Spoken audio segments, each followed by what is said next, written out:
అందరికీ నమస్కారం. నా పేరు కామేశ్వరి. నేను 3వ తరగతి ఉపాధ్యాయురాలిగా తుని ఐసిఎస్సిలో పనిచేస్తున్నాను.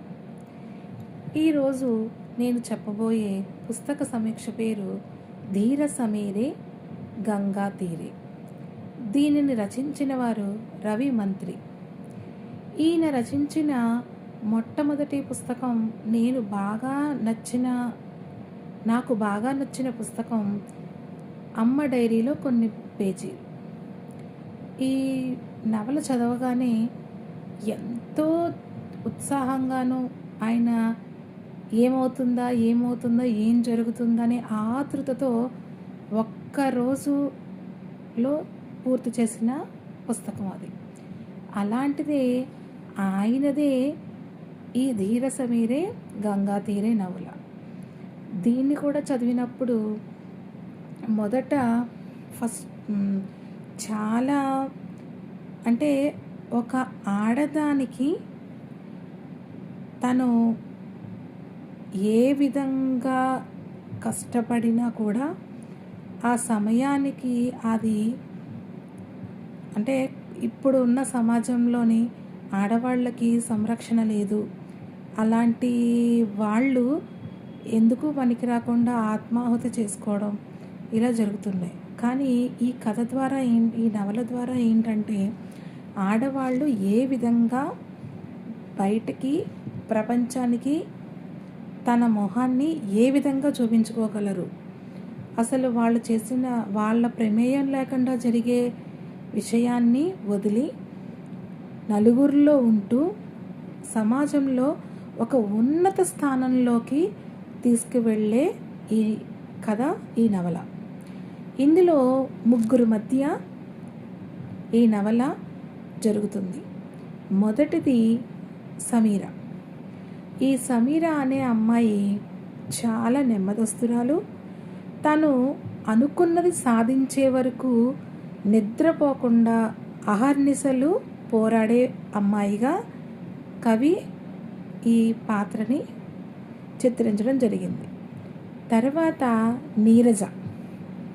ఇందులో ఈ అమ్మాయే బయటికి చూడటానికి చాలా ప్రతిభావంతురాలు, ధైర్యశాలి, కానీ లోపల ఎన్నో గాయాలతో సతమతమవుతూ పైకి గంభీరంగా కనిపించే అమ్మాయి ఈ నీరజ. తర్వాత వ్యక్తి నిశాంత్. ఈ నిశాంత్ ఎలాంటి అబ్బాయి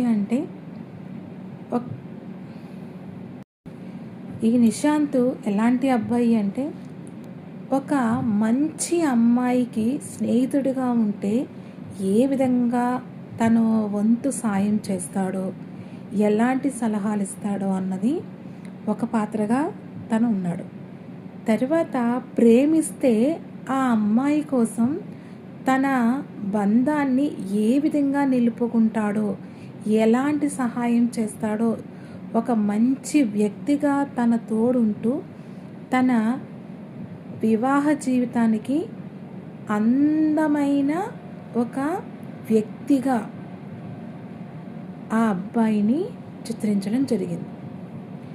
అయితే ఈ కథ ద్వారా మనం తెలుసుకోవాల్సిన విషయాలు ఏంటంటే, ఏదైనా ఒక ప్రమాదం జరిగినప్పుడు అప్పటితో మన జీవితం అయిపోయింది అని అనుకోకుండా దాన్ని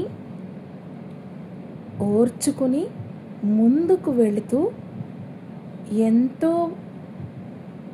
మన జీవితాన్ని ఎంతో ముందుకు తీసుకుని వెళ్ళేలాగా మన ప్రణాళికను సిద్ధం చేసుకునే విధంగా ఈ కథను, ఈ నవలను రచించడం జరిగింది. అయితే ఈ కథ ద్వారా మనకి ఏం తెలుసుకోవచ్చు అంటే, ఈ కథ ద్వారా మనిషిలోని పట్టుదల, ఆశయం, చేరుకోవాలనే కోరిక, అలాగే ఏదైనా ఒకటి మనకి బాధ కలిగిస్తే ఆ బాధకి కృంగిపోకుండా ఆ బాధను భరిస్తూ మనం ముందుకు జీవితాన్ని సాగించాలనే లక్ష్యంతో వెళ్ళే విధంగా ఈ కథ ఉంది. ఈ కథలోని మనం నేర్చుకున్న కొత్త పదాలు ఏంటంటే, ధీర అంటే ధైర్యవంతుడు, సమీర అంటే చల్లని గాలి, గంగా తీరే అంటే గంగా నది ఒడ్డున. ఈ కథ అంతా కూడా కలకత్తా నగరంలో గంగా నది ఒడ్డు తీరున దాని అందాలను చూస్తూ ఈ కథను కవి రాయడం జరిగింది. కాబట్టి ఇది నేను ఇప్పుడున్న జనరేషన్లో ఉన్న అమ్మాయిలను అబ్బాయిలకి కూడా ఈ నవల చదివే ఆసక్తి ఉన్న వాళ్ళకి ఖచ్చితంగా చదవమని నేను చెప్తాను. ఎందుకంటే ఒక కథ చదివినప్పుడు ఆ కథలోని సన్నివేశాలు మన నిజ జీవితంలో ఏ విధంగా వస్తే దాన్ని మనం ఎలాగా అధిగమించాలో అన్న విషయాన్ని పిల్లలు తెలుసుకోవడం జరుగుతుంది. కాబట్టి అందరూ కూడా ఈ కథను చదివి ఆనందిస్తారని అనుకుంటున్నాను. ధన్యవాదాలు.